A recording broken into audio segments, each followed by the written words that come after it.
Estaba pensando en una de las creencias de la religión católica, que es la oveja descarriada, eh, donde la Iglesia católica acoge a la oveja descarriada, es decir, podría ser en una sociedad que antiguamente rechazaba a los homosexuales, cobijaba a los homosexuales, cobija a los pederastas.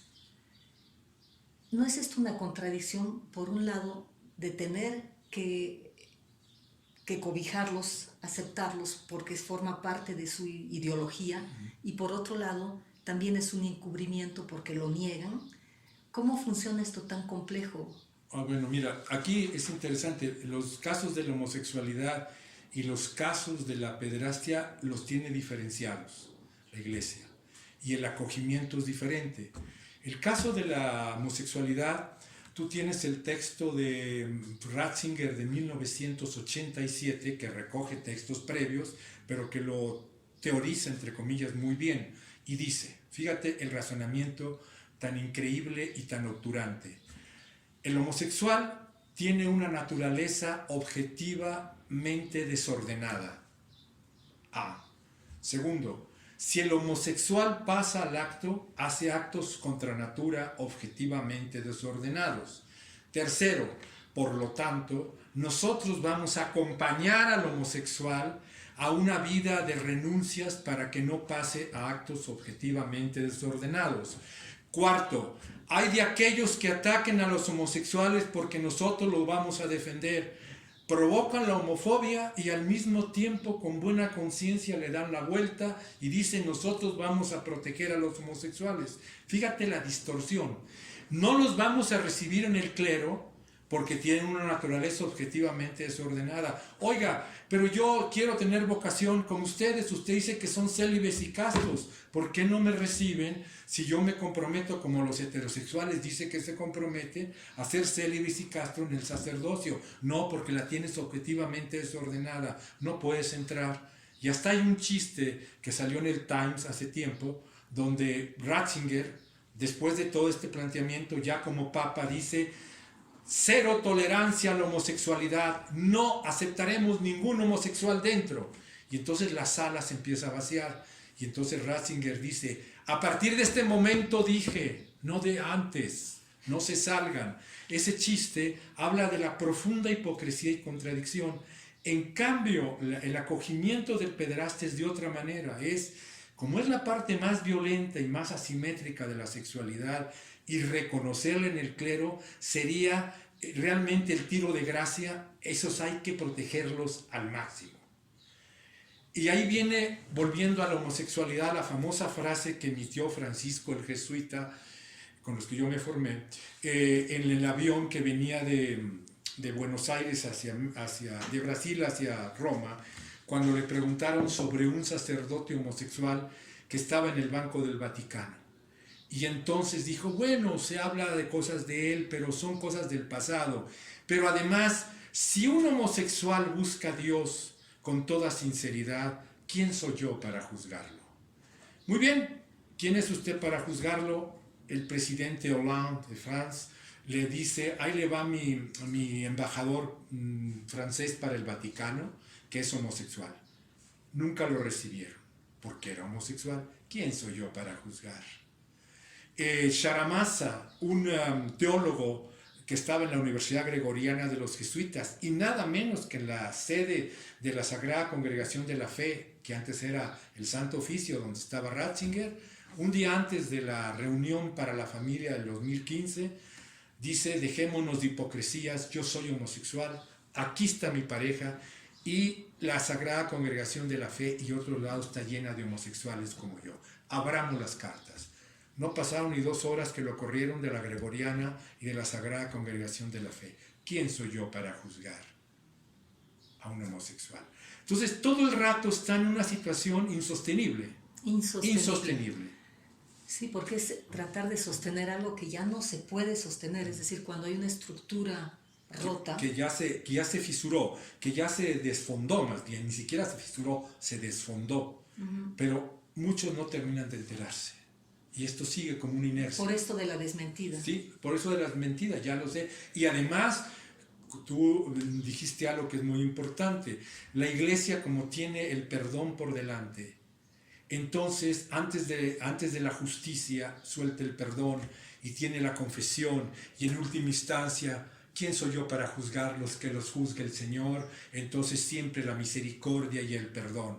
Y como tiene ese gran recurso de la confesión y del perdón, siguen. Siempre el pecador puede arrepentirse. Ellos lo ven como pecado y no como delito. Y entonces, como tienen además el derecho canónico paralelo, que no rige más que a ellos y no al resto de los ciudadanos, siempre están jugando también en esa doblez de: yo no mando al poder civil a alguien que está acusado de pederastia como delito, porque tengo mis propios canales jurídicos para ver qué hago con ellos. Pero entonces, ¿por qué encubrirlos? Si la ideología es aceptar a la oveja descarriada, ¿por qué encubrir que eso es exactamente? Porque esa oveja descarriada, en general, los pederastas, salvo excepciones, así como nunca se narra la estructura papal para decir yo soy responsable de esta política estructural, el pederasta, en general, cuando abusa de un niño, nunca se narra él, deja toda la carga de responsabilidad en el niño. Siempre es el niño el que dice: pero ¿por qué no le puse un límite? Pero yo soy culpable, pero si se lo digo a mis papás me van a creer que yo lo provoqué, y si además sentí algo, soy doblemente culpable. Él nunca se narra, él nomás enmudece y deja toda la carga de la responsabilidad. Y eso es terrible. Entonces, la oveja descarriada, por más cínicos que sean, les causa mucho problema. Es uno de los lugares de más ruido para la iglesia. ¿Cómo lo perdonan? ¿Cómo lo perdonan cuando al mismo tiempo con su conducta muestra la parte violenta de su hipocresía? Pensaba en la época de mis abuelos, por ejemplo, en el que una sociedad conservadora, donde los homosexuales no eran aceptados y tenían que ir a algún lado, vivir en algún lado. Entonces, o se cambiaban de país o se iban de curas. Así es, una parte sí. Y lo mismo, me imagino, no lo sé, pasaba con los pederastas. La Iglesia Católica hoy en día no quiere pederastas en su interior por todo este problema. ¿Qué pasa con esa gente entonces? ¿Dónde se van a ir? ¿Dónde van a vivir si no son rechazados por su familia, por la sociedad y ahora por la Iglesia? Mira, es una situación complicada porque el pederasta, si tú relees a Foucault sobre el problema de los monstruos en el siglo XVI eran los monstruos físicos, que tenían características físicas que se consideraban monstruosas. Después fueron los hermafroditas, ¿no? Eran el monstruo, bisexual, etc. Y después en el siglo XIX empezó a haber el masturbador, el abusador sexual, el que mataba a gentes, violaba mujeres y las mataba, etc. Y resulta que el pederasta, que ahora está configurado como el monstruo para una parte de la sociedad, que hay todo un giro moral, toda una característica moral a partir de los 70 que se empieza esto a elaborar más, la noción de abuso sexual. Antes era agresión al niño, pero ya la noción de abuso empieza a cuajar más como concepto. Entonces el pederasta se convierte en un monstruo. Las características que antes le aplicaban al homosexual se le pueden aplicar al pederasta. Tiene una naturaleza objetivamente desordenada. Si pasa el acto, va a ser desordenado. Es un acto contra natura, violento. ¿Qué hacer con esta gente? ¿Qué hacer con estos hombres marginados? ¿Qué ha hecho la Iglesia? Lo que hace cuando ya no le queda otra, les quita la investidura sacerdotal y los manda, como dice, al mundo. Y agárrense, arréglense con ellos y tú arréglate como puedas. O antes los mandaba a otra parroquia sin avisarles a los parroquianos y así iban diseminando al pederasta. Pero es todo un serio problema del tipo de elección sexual que tienen los pederastas y las maneras de excitarse sexualmente. Es todo un serio problema. Porque para algunos ha de ser extraordinariamente angustiante tener esta inclinación esta manera como se sexualizan o como están sexualizados en la elección del objeto, pero en otros no. Y entonces, ¿qué hacer? Es el nuevo monstruo, y ahí está que nos desborden nuestras categorías morales y en nuestros escándalos, ¿no?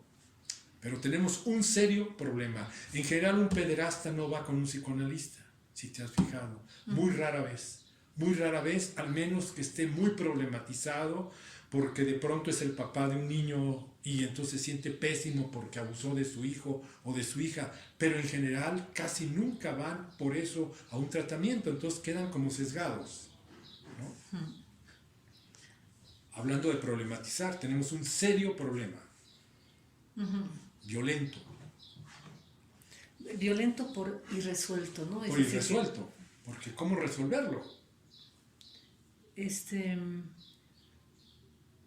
Sí, ¿cómo resolverlo? Queda como el gran punto de interrogación. Pensaba también en las repercusiones subjetivas en la sociedad de la caída del padre. ¿Has pensado en algo así? Bueno, sí, se habla mucho desde parte de ciertas líneas psicoanalíticas y se cae la figura del padre, se presta también a que aquello se rompan los valores morales y aquello se disemine. Un poco como esta imagen que tenía Freud en Psicología de las Masas, que es muy interesante, aludiendo a una novela de 1903, donde dice que de pronto se descubre que el cuerpo de Cristo en realidad no resucitó, sino que José de Arimatea lo cambió en la noche a otra tumba, y 1900 años después un pastor protestante escribe esta novela donde se descubre que el esqueleto de Cristo está en otro lado, por lo tanto no resucitó. Y el cristianismo, en ese momento cuando se descubre eso, se desgaja el cristianismo, ¿no? Que es cuando está hablando en las masas, cómo las masas se desgajan, cuando se rompe la ilusión grupal que los liga a un ideal, a un líder, etc., ¿no? El desgajamiento de las masas. Entonces dice, y ahí se cae el cristianismo. Es muy chistoso y muy ingenuo este planteamiento de Freud desde mi punto de vista, porque el cristianismo, si por algo triunfó y por algo ha triunfado, es que le dio la vuelta. El cristianismo, como dice Michel de Certeau, se construye sobre una tumba vacía. Y a esa tumba vacía la llenan las escrituras y la llena el cuerpo glorioso de Cristo. Pero resulta que el cuerpo glorioso de Cristo, tal como está en la imaginería cristiana, se fue a un lugar invisible, por lo tanto se volvió inatacable. Cuando una institución crea ese tercero, ya la hizo. Si tú lo comparas eso con la momia de Lenin, vas a ver por qué el socialismo no dio ese paso. Cometieron el error primero de embalsamar a Lenin y ponerlo ahí frente para que lo viera la gente, ¿no? Y entonces hubo casos tan simpáticos como alguien que quiso matar a Lenin de nuevo, entonces llevó una pistola en el 30, se llevó una pistola para darle de balazos a la momia para terminarla de matar. Como siempre hay guardias en la momia, ahí a un lado de la momia, el tipo en el momento que le iba a disparar, los guardias lo atenazaron y él entonces se dio el balazo a sí mismo. Después otro que le quiso poner dinamita y por eso la momia de Lenin tiene un vidrio más o menos de este grueso. Cuando yo fui a ver la momia de Lenin en el Kremlin, me acuerdo que bajé con una señora de México toda emperifollada, una señora como de las que diría Santiago Ramírez, un mamífero de lujo, una señora rica, ¿no? Y entonces bajó, estaban los guardias muy serios velando la momia de Lenin. Y de pronto la señora en voz alta dijo, ¡ay no! Yo no creo en esto. Esto es de cera. Y los guardias le dijeron, no le faltes al respeto a la momia. Yo me moría de risa porque digo que me tocara esa escena, más las que yo había leído, uno dice, esto es de risa. En cambio el cristianismo, desde el momento que mandó el cadáver de Cristo a los cielos y lo volvió invisible, en ese momento hay una terceridad inatacable. Y entonces se crea un lugar vacío, como diría Claude Lefort de la democracia, donde los papas lo van ocupando y entonces son puros puestos vicarios que van ocupando y desocupando. Pero cuando logras crear ese tipo de estructuras simbólicas, ya lo hiciste. Es muy difícil que te tumben, porque no es el cara a cara. Entonces, ¿estarías de acuerdo en pensar que esta caída del padre resulta liberadora. Para algunos sí, para otros resulta catastrófica. Depende. Sosteniendo una hipocresía, sosteniendo un lugar vacío, sosteniendo algo que nunca fue, Así es. no es liberador. No. Realmente saber Bueno, encarar. es liberador para algunas gentes, pero es en general bastante insoportable para un buen número de nuestros contemporáneos. Digo, a mí me resultó muy liberador cuando empecé a trabajar a Freud, cuando empecé a trabajar ese maravilloso texto iconoclasta de Sigmund Freud, del Moisés y el monoteísmo, el hombre Moisés, cuando dice, Moisés no era judío, sino era egipcio. Y además hay un segundo Moisés porque al primero los propios judíos lo asesinaron.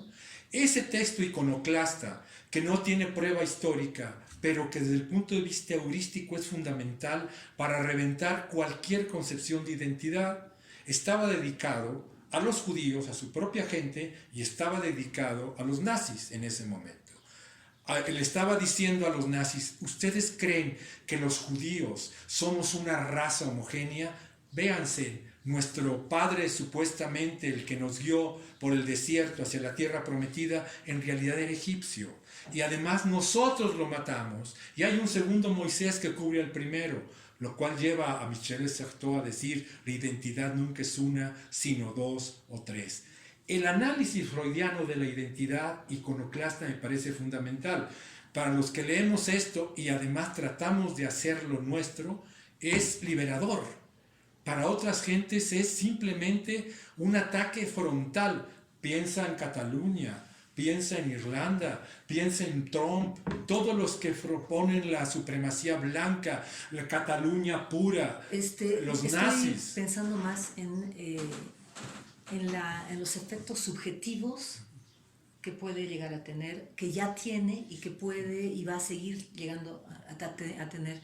Me refiero a, se acabó el patriarcado, pero definitivamente a nivel familiar. Se deja de sostener un pilar y hay que agarrarse de otra cosa. Todo el rato, de los caudillos, de los populismos, todo el rato estamos recreando y recreando y recreando. Pero cuando recae en el significante padre, ya pasa otra cosa. ¿Tú me dices a qué? Pensaba en Nietzsche, la muerte de Dios. Ajá. La muerte del hombre.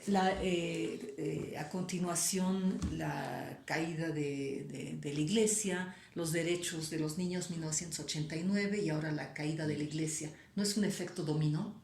Sí, es un efecto dominó, pero al mismo tiempo hay que verlo, como diría nuestro amigo Hegel, en parte dialéctico, porque al mismo tiempo que cae se levantan otras cosas casi simultáneamente.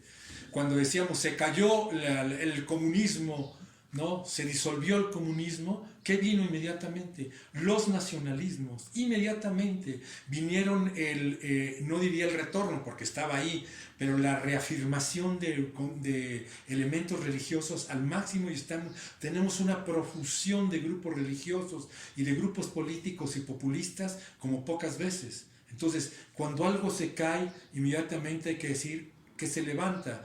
Porque si no tenemos esta concepción teleológica, tanto marxista como cristiana, de que al final, una vez que uno enfrenta cara a cara el fantasma, como diría Lacan, y lo atraviesa, no hay nada y uno lo soporta. No, cuando uno atraviesa el fantasma, aparecen otros y se recrean casi inmediatamente.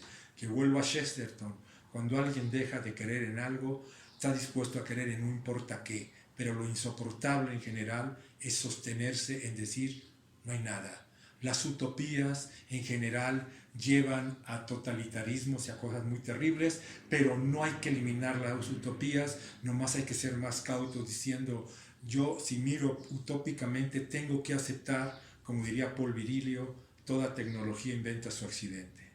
Si tú inventas el psicoanálisis y la transferencia que te permite analizar a un sujeto en su historia frente al analista, después vas a inventar al analizante que se queda atrapado el resto de la vida con un analista o en una escuela, ¿no? Si tú inventas el tren, inventas el descarrilamiento irremediablemente. Entonces, no hay salida a ese final teleológico maravilloso, creo yo, donde por fin vamos a ver cara a cara y se acabó el padre y se acabó el patriarcado y se acabó el neoliberalismo, diría nuestro presidente. Pero es que no es lo mismo que sea otra cosa. ¿Y qué sería esa otra cosa? Como dijiste tú, ya no es el significante padre, son una serie de otros significantes alternativos que se van presentando. Bueno, pero esos significantes alternativos ya no es lo mismo. Cada uno tendrá su peso en sí mismo. Puede ser que sí, puede ser que no. Se me ocurre el ejemplo de los narcos. Es decir, tumbamos al Chapo Guzmán, a Caro Quintero, y entonces se diseminaron como en 800 grupos de pequeños narcos, son terribles, ¿no? Porque se cayeron los capos fundamentales. No sé, yo no soy tan optimista viendo lo que he vivido. Claro, uno ve para atrás y lo que ha vivido y dice, híjole, se ha caído esto, qué bien que se ha caído. Yo creo haber contribuido con mi pequeño granito en relación con la iglesia, con la sacralización, con esta cosa que a mí me enseñaron de chico. Desde chiquito lo primero que vi es híncate ante el sacerdote, porque cuando levanta la hostia, ahí en esa hostia hay el invisible divino. Híncate ante el sacerdote para irte a confesar. Trátalo como un padre, bésale la mano al señor cardenal, etc. Yo aprendí desde chiquito a postrarme, sin darme cuenta, era el hábitus en términos de Bourdieu, ¿no? Y quitarte eso es dificilísimo. Una vez que te lo quitas, en mi caso yo digo, creo que me he logrado quitar bastante. Uno nunca sabe cómo sigue aquello funcionando internamente, por aquello de la desmentida. Creo que ya lo hice, pero aún así resurgen cosas. Pero hay otras personas que no, que al contrario, se reafirman en otra cosa inmediatamente. Yo me acuerdo haber tenido un compañero cristiano que empezó con la congregación mariana y después siguió con la revolución sandinista, cuando se cayó la revolución sandinista con los salvadoreños, y terminó con el hermanito Cuauhtémoc que curaba. El chiste es sostener una creencia todo el rato plena. Se va cayendo una creencia y va creando otra. El chiste es que haya algo en que creer y en algo en que sostenerme. Entonces, habemos tipos humanos complicados. No es de una sola vía y no es teleológico. Creo. Gracias, Fernando. Muy bien.